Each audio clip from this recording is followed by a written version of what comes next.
اور ایک آخری بات کر کے میں اپنی گفتگو ختم کروں. آج کل جو چلتا ہے رمضان کے مہینے میں شبینہ،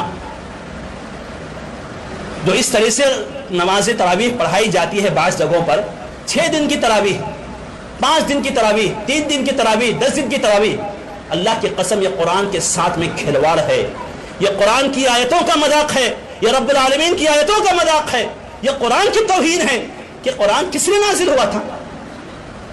تاکہ اس کی آیتوں پر غور کیا جائے، اس کی آیتوں کو سمجھا جائے، اس پر عمل کیا جائے. آپ قرآن تھوڑا پڑھیے لیکن سمجھ کے پڑھیے. یہ جو لوگ شبینہ کرتے ہیں کہ ایک رات میں یعلمون یعلمون یعلمون تعلمون، کچھ بھی سمجھ میں آتا کہ کیا پڑھ رہا ہے. ارے جو پڑھنے والا اس کو سمجھ میں نہیں آتا، پیچھے سننے والوں کیا سمجھ میں آئے گا؟ یہ جو شبینہ چلتا ہے یہ بدعت ہے اسلام میں، اور اسلام کی توہین، اس کے رب کی توہین، اس کے آیتوں کی توہین، اس کے قرآن کی توہین ہے. اس سے دور رہیے. میں چوکنا کر رہا ہوں، آپ کو بتا رہا ہوں کہ اس سے دور رہیے. کہ یہ جو شبینہ ہے نا کہ ہم نے 4 دن کی تراویح پڑھ لی، اس کے بعد تراویح پڑھتے نہیں. چلیے بھائی تراویح کا وقت ہو گیا، نماز پڑھنا ہے تراویح کی. نہیں میں نے پڑھ لیا تراویح. کہاں پڑھ لیا آپ نے؟ ابھی تو رمضان ختم نہیں ہوا، آپ کی تراویح کیسے ختم ہو گئی؟ نہیں میں نے وہ 4 دن والی پڑھ لیا، میں نے 3 دن والی پڑھ لیا. میں نے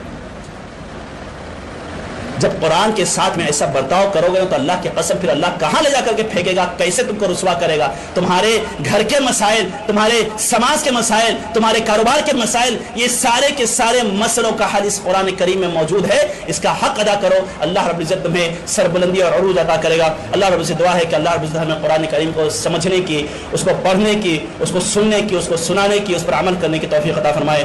آمین. اقول قولی ھذا واستغفر اللہ لی ولکم ولسائر المسلمین من کل ذنب فاستغفروہ.